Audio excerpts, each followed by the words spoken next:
Hari ini kita tidak sedang membahas teman terkait dengan robot trading, terkait dengan skema Ponzi palsu atau binary option. Tapi kita lebih ingin mendengar, berdiskusi terkait dengan ekonomi kreatif dan bagaimana the new engine of growth yang kita namakan ekonomi kreatif itu tidak hanya memberikan kreasi karya, tapi juga memberikan kejayaan bagi rekan-rekan generasi muda kita saat ini.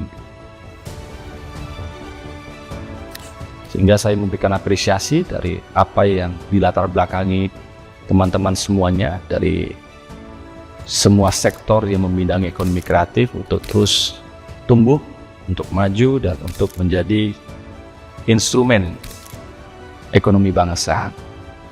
Karena generasi muda tidak terpisahkan terkait dengan kreativitasnya.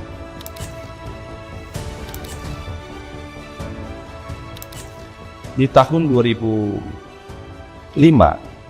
founding fathers Partai Demokrat, Presiden SBY yang memulai bahwa pengembangan sektor industri kreatif itu atau yang berbasis kreativitas nasional itu harus ditempatkan dalam tempat yang sesuai. Itu juga sama spirit apa yang disampaikan oleh pemerintahan Presiden Prabowo hari ini, bahwa ekonomi 8% itu sebuah harapan yang masih dicapai selama kurun waktu pemerintahan beliau. Mengapa ekonomi kreatif menjadi utama? Karena kita tahu ekonomi kreatif itu tidak hanya menyumbang produk domestik bruto kita atau PDB bangsa kita dari 500 triliun mungkin hingga hari ini menjadi 1.400 triliun menerima negara akibat perputaran ekonomi kreatif di Indonesia, tapi juga ekonomi kreatif menciptakan lapangan pekerjaan. Dan di situ generasi milenial, generasi Z merupakan aktor pemain utamanya hingga hari ini. Berbicara ekonomi kreatif, kita juga harus tahu bahwa kita ini punya pilar-pilar kebangsaan. Karena kami di MPR RI, saya ingin teman-teman juga tetap mengingat negara ini adalah negara Indonesia.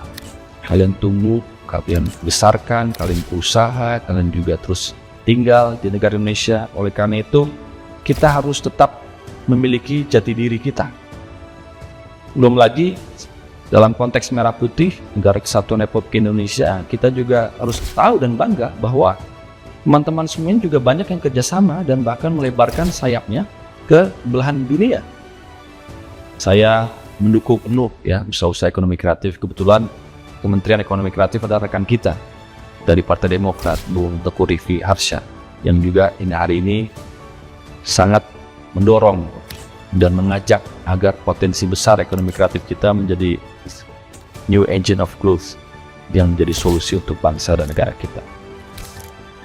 Mari kita terus tingkatkan inovasi kita, karya kita, semangat kita, dan kita harus mencoba sesuatu untuk kemajuan bangsa kita menjadi baik dan lebih bermanfaat.